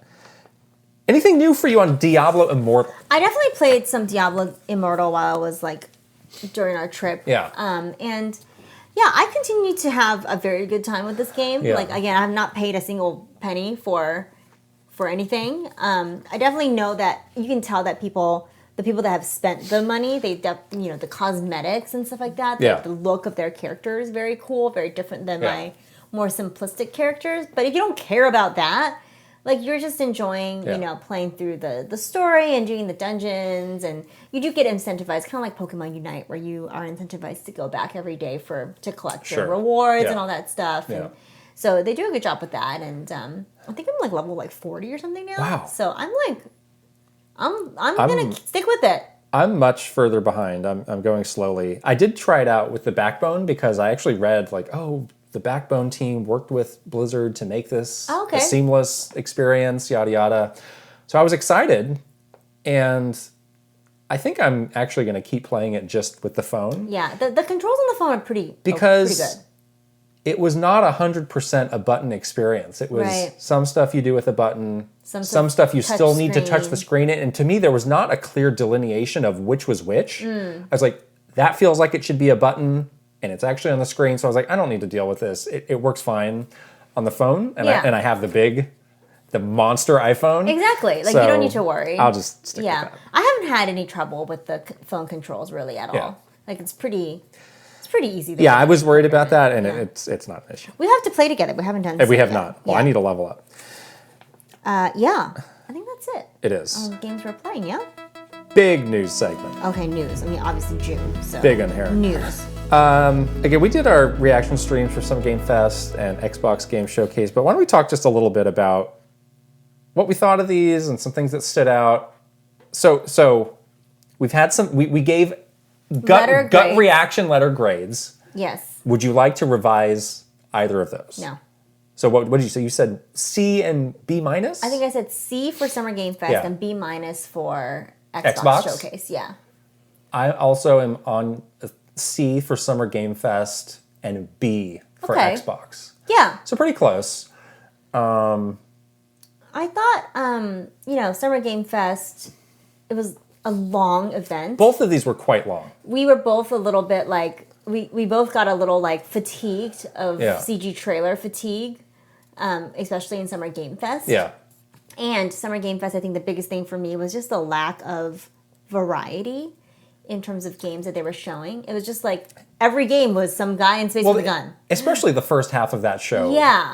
The pacing was interesting. Right. I wonder why Jeff chose to do it that way, because it did feel like there were some things maybe from the later half he could have moved up to just give people some variety there. Exactly. So you start to get a little bit, your eyes are starting to cross at this point because it's hard to tell. Like, this is another dark game in space with a gun. Like, I don't know what this is anymore. Right. Yeah, and it's hard to keep the attention. Yeah. I mean, the idea of having, somebody in charge of making sure that the show does not get bloated, like at Nintendo, there are people who do that with Nintendo Direct who have like the final say over like this game is not getting in. And sometimes people are upset about that. Right. But in the end, like I always think, I've never had a Nintendo Direct be like, gosh, this is dragging, this is too long. That's right. Yeah, usually it's like, oh, it's pretty short. Whereas with Xbox, I'm like, who is actually making this decision on what is or is not in? Right, they're programming director. Maybe they don't have somebody doing that. Because I did think, especially for Xbox, there were a couple games that were like, I don't know if this needed to be in here. Like, you could have done a standalone trailer for it later on, closer to launch, and it would have been fine. And that is a struggle of like the first party and third party. Like, there can be times where it's like, this is why you got put in that sizzle. Why are you prioritizing, first party at the expense of third party? Like, those conversations do happen. Yeah, it's like a business right. Kind of thing So too. Again, if you don't have somebody who's like the final say on making the final cut of this thing, then I could see how that could become an issue and you just bloat. Yeah, and you start to like give way to the demands. Right, and then it's an hour and a half. Yeah, exactly. Yeah. But I will give Xbox credit for, again, the variety is a big thing for me. You got to show like different kinds of games for different people. Right. They definitely had like their AAA stuff. Like, they obviously ended with the big Starfield thing. They started with the big Redfall thing. I appreciated that it was very much gameplay based as well. Yeah. And they showed like, a pretty big variety of games, like games that look really different, games that are more like indie games or whatever. And I thought that there was, when I was watching the event, I was like, there's a good amount of games that I'm going to add to my like to play list. Yeah. You know, so that was good. That was really really nice to see that. Xbox, I think, was a victim of some of these rumors that were going around that did not end up being real. Exactly. But they were around for long enough where people talked themselves into it. They did. So banjo, I mean, our chat in the stream was like just banjo, and it didn't happen. I know. And 007 was the other one because like mine. There was nothing. It's like one of those things where like you can't put too much stock into it. So, I mean, they certainly had a lot of games. I don't know if they had anything that stood out as like, whoa, this is the big game of the show. I mean, you know, they had Kojima doing his news, but that was just news. It was just like you didn't see anything. You didn't see anything, right? I mean, if you had seen something from that, it's maybe like, and today I'm introducing the first trailer. Like, okay, that would have been that could have gotten people talking. They did say that they're going to be focusing only on games launching in the next 12 months. True. So they were very like clear about that, and I think we were joking around. We were like, are they going to stick to that or what? But it seems like they really did. They mostly did. They mostly did. Yeah. You know, I think I was thinking about these two, you know, as if we were still at Nintendo. Like, how would you feel if you were up next coming after these two? Would feel pretty good. Yeah, I agree. You're always waiting, like, is there going to be something that you didn't expect that's going to shake up, like, the narrative for the week at E3? Of, like, is there going to be some hardware that we didn't know about? Yeah, it's like, or is there a game that's going to be, like, sort of close enough to some big Nintendo game that it's going to rip people's attention away from a Nintendo game? Right. There was nothing here that really changed the story. Yeah, this would have been, you know, we were sitting in that competitive meeting on Monday night with 100 people. Yeah. And you had to go up on that podium, you would say, stay the course. That would be your message to the crowd. Yeah, absolutely. Yeah, it felt very much like a mid-generation showcase where it's like, we're on our path. We're you know, these games are getting... And sort of everyone is on that path, too. Yeah. So it's just like everyone stay on the path and everything's fine, you know? All right, I want to talk a little about some of these games. Let's start with... I want to talk about Starfield and Forza, which were probably the two biggest like first-party games they showed. Sure. I thought the way that both of these games were shown was strange. Forza for sure was strange because it was very focused on like this visual. I mean, that is one huge sort of differentiating factor, I guess, of Forza in terms of other racing games. Sure, like the visuals. When you say like, how do you like the new Forza game? I think everyone's next answer is, oh, looks great, you know? Yeah. So that's fine. But it was really like, that was all they talked about. I was like, what about anything else? But it was also like, you know, all to this point, all these games have been numbered. And this was just Forza Motorsport. Right. So it's like, well, what is this like? Where are we? Is this like a compilation of all the other games? Or is this... they showed like a track from, like, it was like a fan favorite, like a, you know, franchise favorite track. Oh, is that what it was? Yeah. Yeah, I'm like, so what? Is it supposed to be like the best of? I just have some basic questions of like, what is this game? Which you would hope to accomplish when you are revealing it for the first time. Exactly. It's just a racing game. There's no need to be cloak and dagger about what this is. But the time of day, though. The hot tarmac makes your tires sticky. The time of day. Sticky. Sticky little so tire. I was just like, can you just tell me what this is? Yeah. And then Starfield, big long segment at the end for Starfield. It wasn't that long, honestly. It's like 15 minutes. So it was these very distinct chunks of gameplay. Yeah. And they would always cut back to Todd Howard, like giving you some setup for it. Right. And I came away getting the sense like, yeah, there's a lot of game here, but as a cohesive game experience, not there yet. I don't know. That's why they needed more time, though. I mean, I always get a little worried when the pitch is like, this is the most game ever. It's like, that's the thing, too. That worried me, especially when they were talking about, like, scale of it. Yeah. I was like, do you really want to do that? It's like hundreds of planets for you to explore and do all these things on. I'm like, but really, why? Yeah. Like, is it going to make the rest of the experience, if you don't want to do that, like, kind of terrible? Or it is funny how, and we've been on the side of this a number of times, when you're revealing a big game, you can definitely overthink it. Oh, yeah. Where it's like, you are so invested in this and in too deep that you cannot objectively think of like an easy way to just tell people what this game is. It's so true, because what happens is I feel like people like get fixated on these little sort of minuscule details about something that you think the rest of the world is going to care about. Right.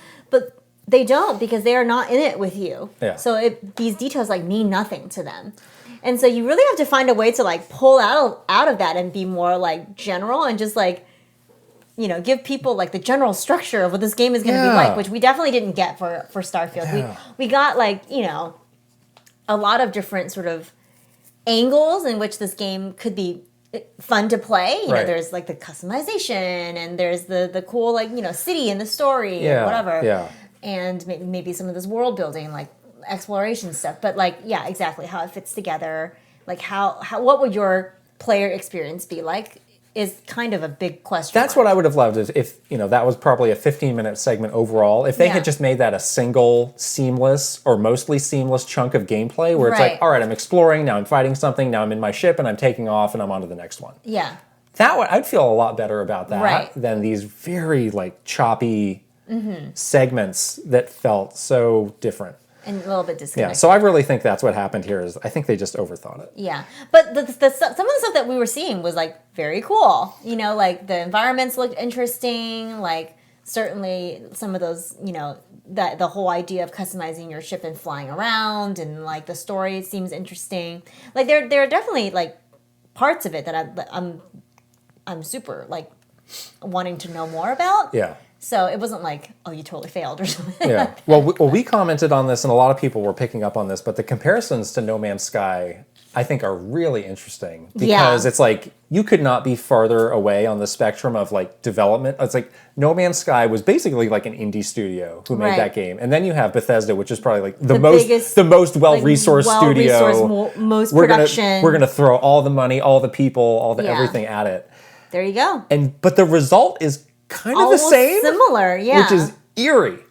And well, hopefully it doesn't have issues. I don't understand how, and obviously No Man's Sky has been getting, you know, added to for like a long time now, but it was something very eerie about that that I thought. Yeah, hopefully the resourcing will see the results of that kind of resourcing. Yeah, so I'm still interested in this. I still think it looks cool, but it was not the like slam dunk. It wasn't like you saw that segment and you're like, must have. This is my most hyped game ever. Most hyped game for, you know, 2023. Yeah. Well, we got more time to see it. Yeah, exactly. A couple smaller indie games. Well, I don't think it's an indie game even. As Dusk Falls and Pentiment. I had to write down. From Obsidian. Right, that's not an indie. That is the game of the show for me, Pentiment. Do you know what Pentiment means? I had to look it up. I don't. What does it mean? It means something scary. No. Does it mean like forgiveness? No, it means just when if you're doing like art, or in this case like an illuminated manuscript, it's like when you take a base piece of art and you add something over it or to it. Oh. It's like the original piece is the Pentiment. I see. Deep cut for this title of this video game. Good to learn, though. We got a history lesson on this like etymology of this word and stuff. Great.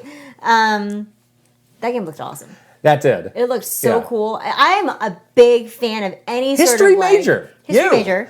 I also love any sort of like storybook-ish. Whenever I see a game where it's like a book that opens up, I'm like, I'm in. Yeah. You know, I'm immediately in. So yeah, this game looks very interesting. It looks very humorous as well. So I'm excited. November. Yeah, I'm keeping track of this. And then As Dusk Falls, I kind of put this in the same category because it's more like narrative focused. I saw some people after the fact were maybe a little bit more mixed on this. Of like, did the visual style work for them? I thought it looked cool. Yeah. And this is out like next month. So I'll definitely want to try that. Yeah, a lot of these games are all Game Pass games too. I think those, great. The Quantic Dream, who does, Detroit and Heavy Rain, like, I think that's very like love it or hate it, kind of their approach, and their storytelling can be a little ham-fisted at times. So I feel like that perception gets applied to this game, even though it's from a completely different studio. So I want to give it the benefit of the doubt. Yeah, but it's one of those things where it's like you could kind of go overboard with the drama and have it feel real like cheesy. And I like those games too. So I don't put myself in that camp. Exactly. It's like you're there for that experience. Right. Like just cheese it up. It's fine. Right. We saw Silk Song. No date. It was really just like So just, we've learned nothing new. We got 30 seconds more of footage, but they had it. Yeah, we popped off to that. But that game's weird because it's very much in the meme zone where, again, it's like, how many people actually want to play this? I mean, people want to play this game. That is not in the meme zone. I disagree. But it did get a little bit where it's just like, are we going to get it? Are we going to get it? But the Hollow Knight was like... Right. People do love Hollow Knight. Right. So this is like one of those things where it's like, you have a precedent for this But I think it got a little bit blown out of proportion. Well, now at this point, it's so now the meme zone resets, which is good. Exactly. You press the red button. It makes you, I mean, if that's what they were going to do all along, what took so long? Just show 30 seconds of new footage without a date? Seriously, what's the point? Yeah. Hopefully that's soon. Anyways, I can't endure that much longer. Just give it I want to get out of the meme zone. I'm trapped. You're still traumatized by the meme zone. Yeah. That's why. I've been in the meme zone for a while. My pop-off moment was Wolong Fallen Dynasty. Oh, yeah, when you saw Lu were Bu. very excited about Lu Bu. I like Lu Bu. Lu Bu is a top, not even just a villain in the world, in history. He's real, so yes. Yes. But I like that idea of taking like the Dynasty Warriors setting and trying a different genre. Yeah. This seems to be probably a bit more like, character action, like single character, more detailed action. But it's very stylized. Yeah. It's cool. I mean, this wasn't, again, I gotta say something. CG trailers. That's what I'm saying. You are tired of it. Stop. Do not spend any money. These things are expensive too. Like, do your 10-second hype reel. Unless this is like the Sakurai reveal of a character, but you're following it up with like 30 minutes of him telling you what it's like and seeing it. That's what I'm saying. You have to follow it up with actual gameplay. Yeah, don't do that. Do the trailer because it's fun to watch, like the little hype to hype you up for it. But then, like, it doesn't mean anything when we don't see the game because it's like, well, I don't know what I'm playing. But then sometimes, like, I thought that Minecraft trailer for that new Minecraft game, Legends? I thought when they actually showed the game, it looked kind of bad compared to like. I mean, that's just like straight up Minecraft, like normal Minecraft. Yeah. That was like kind of prettied up with CG. Yeah.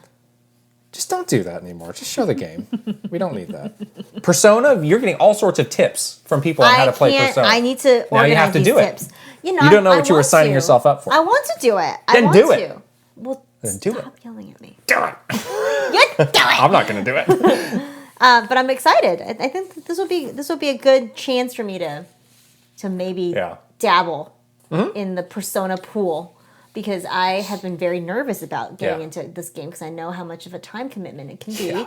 And also it's one of those things where if you haven't been following along, you're really lost. So I need to know like some, give me the episode, the truncated episode Naruto list for this. Well, now you know. Yeah. Anything else on these shows? No, I think watch our live stream where we reacted to the to both of them, and let us know if you guys have games that stood out to you, what you liked and didn't like about both of these. Yeah. But it's just let's keep it going. This season of game announcements continues, and we will be following along closely. All right, on to a couple other news stories. This nonsense. Oh my god! With the Xenoblade Chronicles Special Edition on the Nintendo Store. I couldn't decide. Is this a fiasco? Is this a debacle? Is this how would you accurately describe what this was? Well, the word is this an embarrassment? The word I want to use, I can't. Do not say that word. I can't say that word, so I won't. People thought you said a bad word in the last episode. I didn't. I gotta keep an eye on you. I don't know. I didn't say it. I'm not saying it right now either, but I think it's an embarrassing disaster. Is my other disaster. My other word to replace the word that I cannot say right now. I think fiasco is pretty good too. Yeah, it's like a clown show. It's just like all of the stupid, silly things that could go wrong to infuriate people. You've done this. I feel bad for the people. Like people are saying, like, oh, I took the day off of work to try and get this. Yes. So, Nintendo said, all right, we're going to be selling this exclusively through our online store. They did not give people a specific time, which is anytime we would have one of these, I would always give them the feedback. Please? Just tell people when this is going live. Right. So they feel like they had a chance.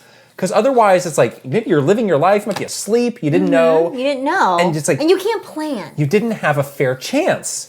And whenever I would bring this up, people would be like, there was never a good reason to not do it. Right. It's just like, oh, we're not going to do that. Because they don't care. It's like, well, it's sold out, so we did our job. Great. Yeah, exactly. Way to go, sales guy.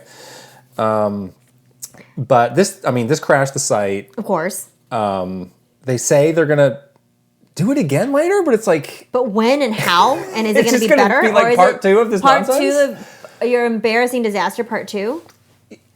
It's embarrassing because this is like been happening for like a decade almost. The other thing is that you can resolve this. It's like in the modern day of buying stuff online, like there is a solution, people.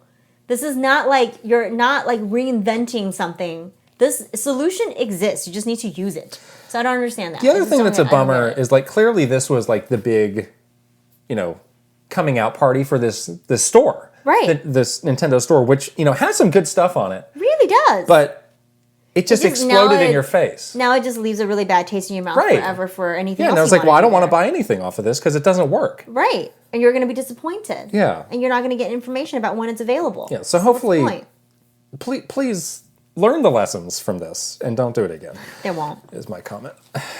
E3 says it's coming back in 2023. Okay. I'll read the statement from the head of the ESA. We're excited about coming back in 2023 with both a digital and an in-person event. Aha. As much as we love these digital events and as much as they reach people, and we want that global reach, we also know there's a really strong desire for people to convene, to be able to connect in person and see each other and talk about what makes games great. There's real big, like, CEO telling the workers they need to come back to the office energy there. There's definitely like that energy. We need to connect. We need to convene in person. Yeah. I have no doubt that E3 would make one more shot at this. Yeah. But I think this is their last shot. I think this is the last shot as well. I think if you can't modernize, you can't become, something that people really would say to themselves, I understand why this exists and why this needs to exist, and only this organization can do this, then it's over. So when you say modernize, what do you mean? I mean... What would you like to be more modern? I feel like just the way that E3 has been done for so many years is very like, it follows like a traditional formula, We were talking about this earlier in the show where it's like, it's a very bloated event. It's very like business driven and not really like driven from like a consumer experience or like a creator experience. I think that's the one big thing that they need to fix. Right. Is, when they let fans into that show, but it's a terrible fan experience. Exactly. Because again, unless you have an appointment or some other connection, you're not seeing a lot. You're not seeing anything. So why would you buy a ticket to go? Yeah. Also, like when they were doing E3 before in the past, it was very much like this, the formula of you do your on-stage presentation and then, then you do you have your booth and then you have media come in and do whatever. But like the way that people, want to experience games, like now even with like creators and stuff like that too, and the way that all of these other publishers want to communicate about their game too is really different now. So like they have to find some way to like give you a platform for that. I don't know how, because it seems like everyone has scattered to the wind at this point. So to bring them all back and give them like a foundation to build that experience on is going to be really hard. And I honestly don't know if they can do it, but I'll sit back and watch. It's cool. My advice to them would almost be, do a little bit less than you think you need to. That's true, yeah. Because there were all those like leaked decks that got out of like, here's how we're transforming E3 for this year. And all those ideas sounded awful. So out of touch. And it was like, we got the most out of touch people in the room to come up with this stuff. It's like, have you seen anything on the internet ever? Yeah, and it's like the streaming stuff they did. What year was that? Whatever year that was terrible. Terrible. And it's like... confusing. It's like, yes, the core E3 format has some issues, but I think you could address it with some small-ish tweaks and not the complete reinvention that I think some other people have been asking for.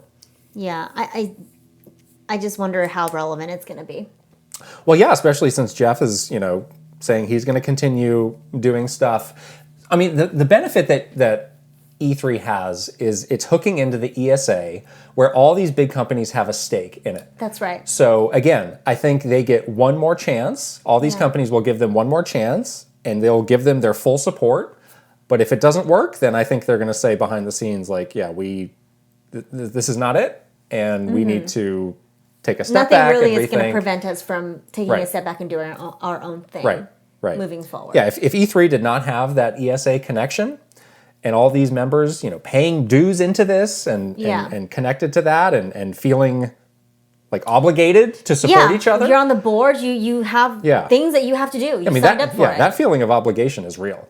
Those people. I really dislike that. Those companies that are members feel obligated to support. I feel bad because I feel like that obligation is definitely gets like hung over you as like you need to support this. Right.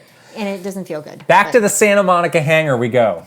Were you at that E3? Oh, no, I was not. I was. We got to talk about that some other day. Yeah, that one I heard was notoriously awful. I did see they had the big MTV event at the Barker hangar in Santa Monica. It's really? Another person used that. Went to the hangar. Okay. Great. Is this our last story? Yes. Usually this is the kind of story we would not talk about, but I think is notable. Jeff Gerstmann leaving Giant Bomb. Yeah. Gave us some feelings about when we were leaving Nintendo and kind of comparing, what happened to him with what happened to us and how things went down differently. But basically, Jeff was one of the founders of Giant Bomb, which is a great, I wouldn't call it, what would you call it? Media empire. Great. 14 years. And that has evolved over time. People have come and gone, but he's been the constant. And he announced last week that he is leaving. Yeah. In a very strange way, I thought. Like, he didn't really get a chance to say a proper farewell. Yeah. It was just kind of, the new group, who is great. Yeah. And I love and support, but he was not, it was just kind of like, he's moved on. Yeah. The exit was very abrupt, I think. Yeah. So I felt badly for him that he didn't get a chance to properly say farewell to this thing that he created. Right.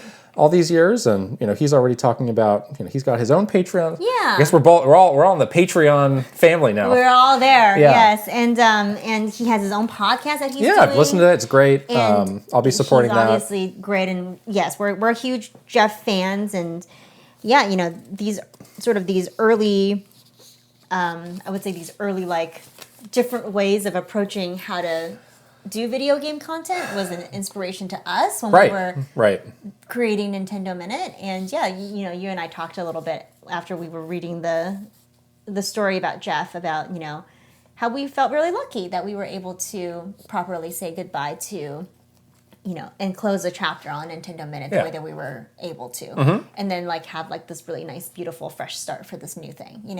That's something that I think could have not happened, and I think that would have felt really bad, and so we're glad that we were able to do that. Yeah, interesting situation where we wish literally everybody involved the best, no matter what. They will be fine. What side of it they're on. Yes, everybody will be fine for sure. All right, big news segment, but on to our questions. Wow.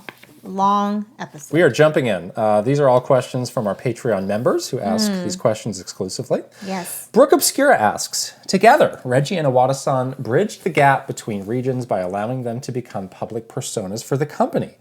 That willingness to play and be a little more lighthearted feels even more special in retrospect. Did that make working at Nintendo more enjoyable? Did you notice a shift in the way the company marketed itself after Iwata-san's passing and Reggie's retirement?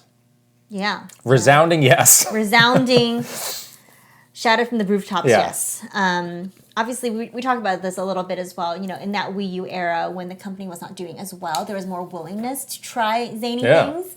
And the openness that both Reggie and Mr. Iwata had to let themselves be put into very interesting positions and be out there and really just put themselves in that public eye is really commendable for these crazy high up executives, Yeah.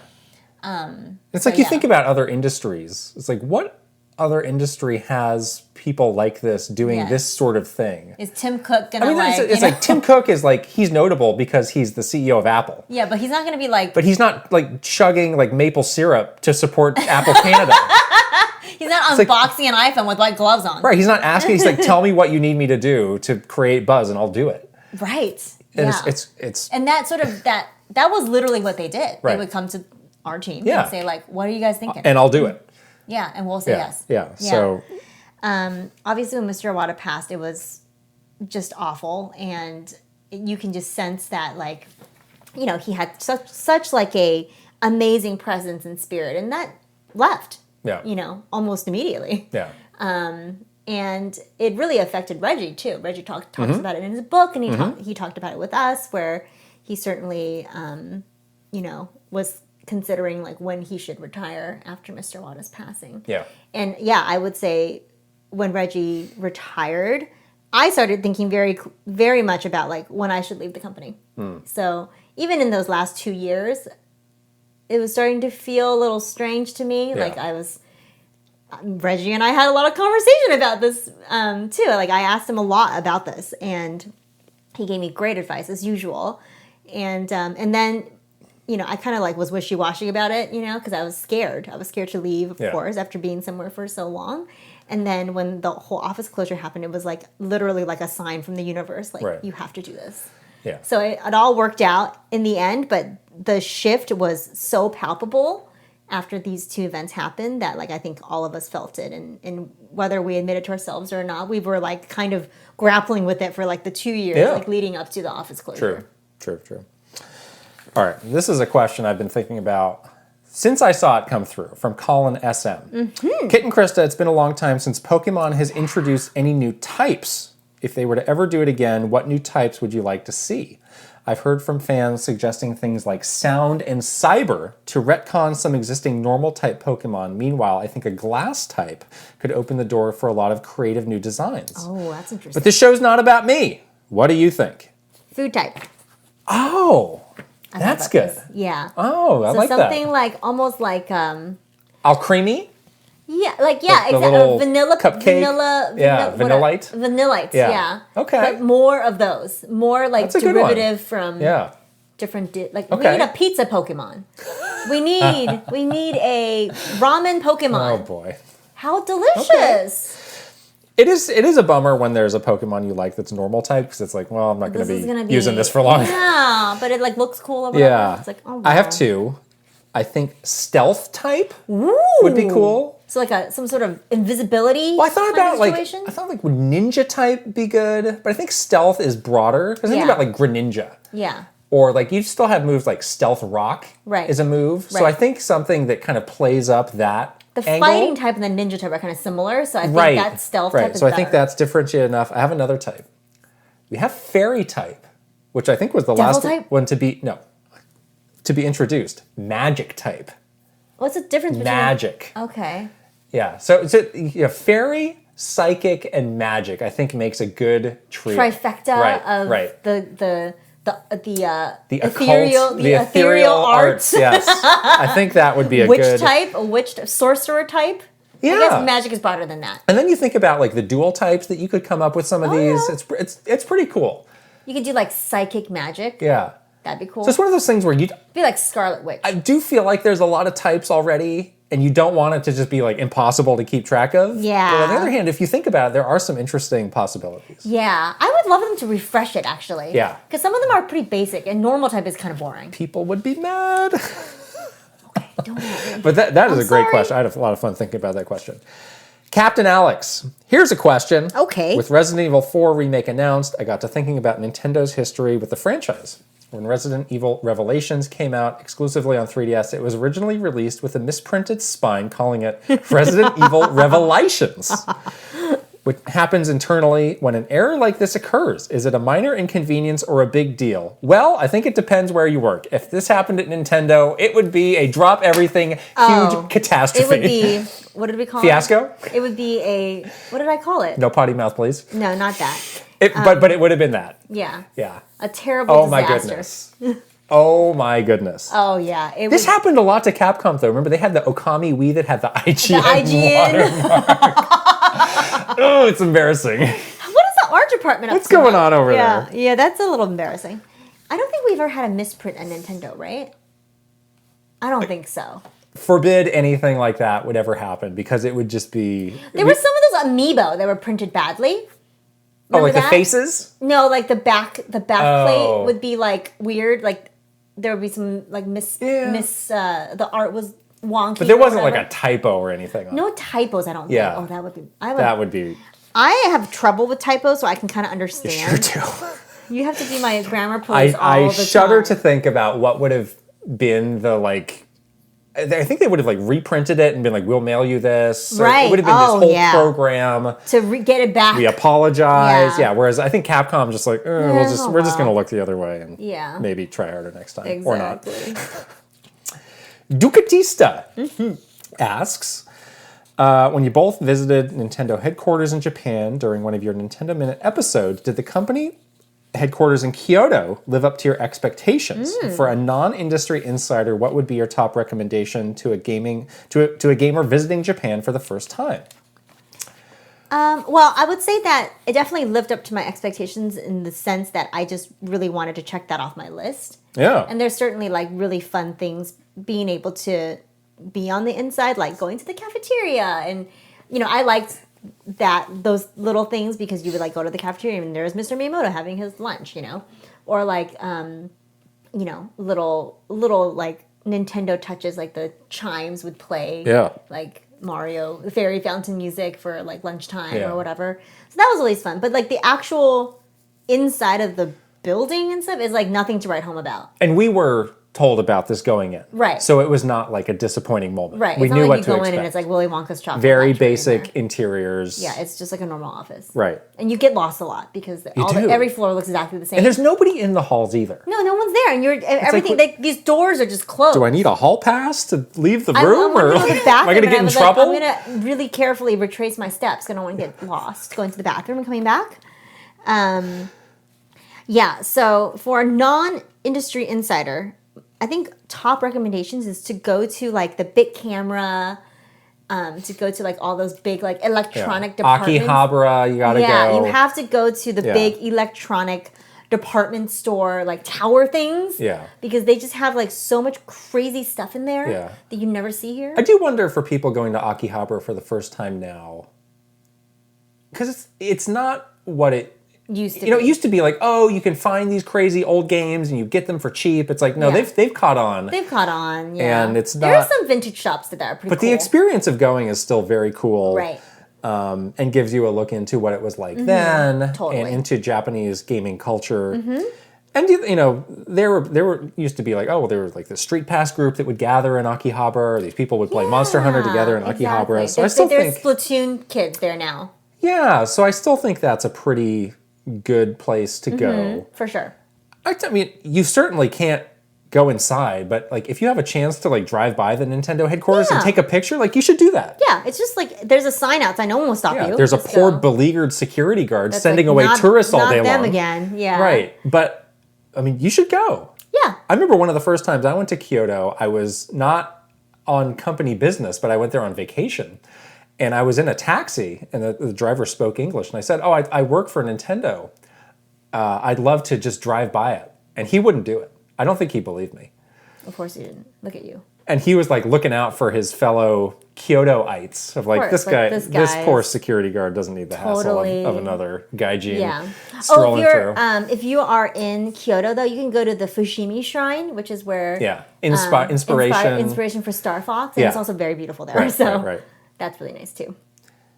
There you go. That's my advice. Yeah. This is a longish one from Ezrato. Kit and Krysta, a bit of a legal question I'd be fascinated to know about. Well, we are lawyers. Yes. Oh, wait, no, we're not. I've been living in Colombia for a few months, and something interesting I quickly noticed upon moving here was the amount of unofficial use of various pop culture IP, including many of Nintendo's. I don't even mean bootleg merchandise from street vendors, although I've seen that too, but full-on restaurants named after the Nintendo properties in highly visible public areas. The most brazen example of this would have to be a restaurant called Mario Bros with 2 S's, which was in the food court of a popular shopping mall and used official renders of Mario characters across its tables and stalls. I was wondering if Colombia could have a more liberal copyright law that would allow for these sorts of things, and if so, whether that would protect these businesses from having legal action taken against them from Nintendo. Or perhaps there's a legal loophole I'm missing here that is allowing these things to exist. I don't think there's a legal loophole. They're just doing it. I think they're just doing it because they have no, like, they don't care about the consequence because they probably know the risk is pretty low.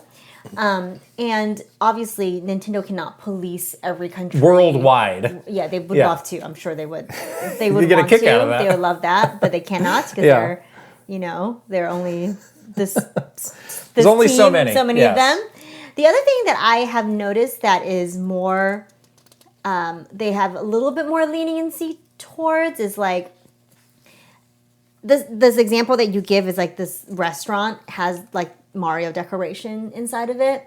I think they're less concerned about that and more concerned if you're like reproducing stuff and selling it. Oh. If it's like that's getting out into the world. Yeah. Like if you're just locally in Colombia and you go to this food court and you see this thing, like it's not as bad as if like you're, reproducing a game called Super or Mario Bros with 2 S's and then selling it across the world. But that's my. Yeah, there is no liberal copyright law. There is no loophole in my expert legal opinion. They're just doing it and challenging them. Have you eaten at this? We dare you to take us down. Delicious. Come to Colombia. Tell us about this restaurant. Yeah, I want to know about the food. What is the food? Like, what are you eating? This is interesting. Gar asks, have either of you ever bought a game console just because you had to play a game that was exclusive to it? If so, what was the game? What game was the system seller? I have a funny one. I bought a PS3 to play the imported version of Dynasty Warriors Gundam. Oh, gosh. Very strange. I don't think I've ever done that. Really? Yeah. There's never a single game? No. Oh, all right. I did upgrade my PC to play, like, Warcraft and stuff like that. But that was not the only game that I played on it. I was just playing PC games. Oh, interesting. Next comes from Handsome Warrior. Hey, Professor Turo and Nimona, Kit and Krysta, respectively. Hello. When it comes to marketing IPs that introduce new characters, do you make a plan prior to their introduction with memes and other visual tools at the ready? Or do you do a vibe check of the fans to see how to have fun with them on social media? Looking at how much the internet loves LeChonk. Oh, LeChonk. Again, this is the difference between Nintendo and other companies. Yes. Where I already saw, Xbox after the show, they had some memes at the ready. Yeah. Getting them out there. Get them out there. Get the conversation going. Nintendo will not. It's a meme-free zone. Yeah, Nintendo is not. They don't have the meme humor in them. They're very serious about these game trailers. Like straightforward. It's like, this is the character. This is what we want to say about it. Yes. We're going to stick to that. Very factual. Occasionally, some very limited leeway you have with that. Yeah. But again, you think of, Bowsette, the whole Bowsette thing. Could have had a lot of fun with that. Not in a mature way. There are some things that could have been done with that, but it was like shame, basically. Yeah, it was shame that shame that this had come upon us. Stand in the corner, dunce hat, deep shame. Any other company, I'd say they would love that and they would be thinking about that, but no, we did not. Mad Dog 5981 asks, what are your opinions on Nintendo's focus of promoting Wario as the WarioWare biker / loser?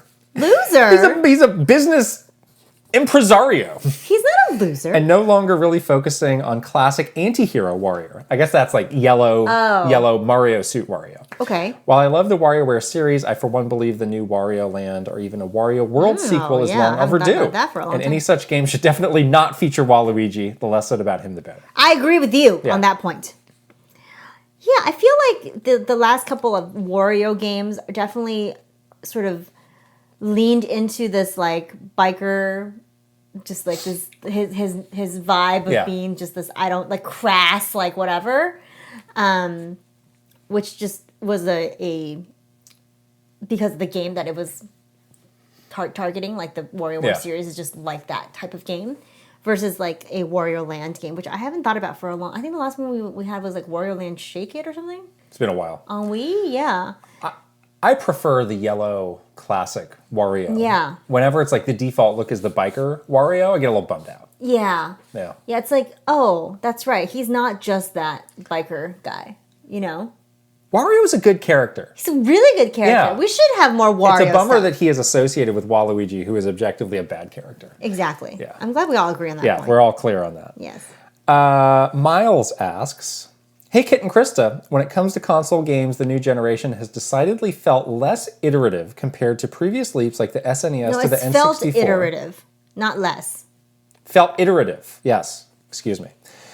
PS2 to PS3. So I wanted to ask, which new console generation shift of years prior left the biggest impression on you? Oh, I see. Okay, I'm trying to. Which felt like the biggest leap? The question. There's one that this is probably not what most people felt, but I think going from Xbox to Xbox 360. Yeah, I thought you were going to say that. I mean, you added HD graphics, which felt like a huge step up.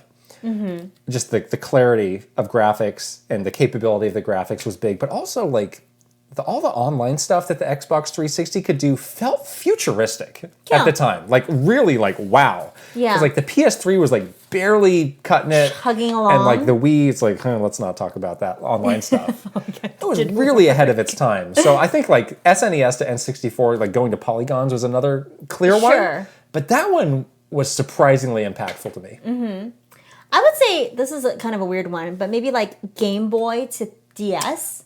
Oh, okay. Was an interesting one for me from a handheld adding a screen perspective. Adding a screen, adding a touch screen that was not for, we had touch screens on like Palm Pilots and boring things. Yeah, that was pre like iPhone. Right, pre iPhone. So yeah, I guess there were like PDAs that had, but not a lot else. But it was terrible, and it was like boring. But not for awful. Games. Yeah, and it didn't like add to like a gaming experience. That's a good one. And then like I've always been a really big like handheld gamer, so I thought that was like a pretty big leap. Yeah. Riven is throwing down the gauntlet with a challenge. Oh, no. How do you imagine a Three Houses direct sequel working narratively? The various routes' endings are very significantly different. The solution to this, what all creatives would do. Oh, time. No. Go back in time. When you have written yourself into a jam, you know what you do? Prequel. Oh, there you go. I was going to say multiverse? No! Prequel. Alternate universe. And while you're doing that, you figure it out. Alternate universe. No. The other thing you could do is you could just pick one of the ending, be like, this is the canon ending, and then you just go from there. Which would be hard, which is what I think prequel. Prequel would be great. But the characters would not be there in the prequel. I mean, you don't have to go that far back. You're going to go for to baby Petra? Just go like a year. You don't want to go that far back. You don't want to. I don't want to go that far back. They're 18 now. Stoop Jam. Another Fire Emblem question. There were 2 Fire Emblem games for DS. Okay. Shadow Dragon and New Mystery of the Emblem. According to Media Create via Source Gaming, both sold similarly in Japan. Yet only Shadow Dragon was released in North America. For what reasons, besides sales, do you believe New Mystery of Fire Emblem was skipped for localization? Well, let's not overlook the sales side of it. I mean, it's easy. it's pretty close. It's easy to overlook now, but like Fire Emblem was kind of a dicey very shape. Niche. Before Awakening. Franchise, before Awakening. Even, remember we were saying, like, with Awakening, we did not, when we were working there, we did not think that it was going to do that well. No. We were internally shocked. Caught off guard. And we were like, we got to make more of this game. Yeah. So I think it was really like, well, we've got 2 options. Let's pick the one that we think will do the best. And I think that one, that was like a remake of, there was a bit more, I think, talking points built into that. Right, exactly. And maybe a better starting point for people who weren't familiar with it. Familiar with the franchise, yeah. But... Yeah, and you think about all the other games that came out that year and like they have to like resource it, Yeah. So. That was like, I think the second game that I worked on after Punch-Out. Oh, nice. Yeah. We have 2 more questions that I'm going to make the executive decision to save for next time. Because they're fairly in-depth. Extremely long. This episode's getting long, and I'll be honest, I'm getting tired. So we're going to save those for next time. Let's do it. These are not urgent. We can save them. Yes. Which brings us to our beautiful, talented, wonderful One-Up Club members. Yes. Time to read your beautiful names. And here we go. Are you sure you don't want to trade the order for this time? I'll trade. Let's do wow. it. Feeling bold. Let's go. Aaron Burgundy. Aaron Hash. Adam Edwards. Ajan Malari. Elatorio 5. Ale Alejandro. Alexandra Pratt. Amaris. Angela Bycroft. Bailey Meyer. Ben Eichhorn. Bettina Tang. Brian SF56. Brad. Brian Brad! Humphreys. Oh my God, Brad! Brian Humphreys. Chancellor Fairley. Christopher Lay. Captain Alex. Daniel Cold. Daniel Valencia. Dachshund. David Zeck. Doo-doo face. Douglas Chomix. Drew Grant. Dugatista. Dino Punch. Eigenverse. Elite Peach. Imad. Oh, Renfro. Espars 50. Ezrato. Fairbound. Gar. Garrett Hullfish. Handheld Gamer. Handsome Warrior. Ian Shea. Israel or Izzy. Jay Rando. Jackie Z. Jason E. JK99. JBJ. Jeff Yoakum. Jeffrey Hernandez. Jesse Hernandez. Gilbert. John Responte. Jonathan Rowe. Jordan Collette. Jordan Hammerly. Jordy Kirk. Joshua Clements. Juan. Just Camtro. Kai Commercio. Kawa2796. Kevin.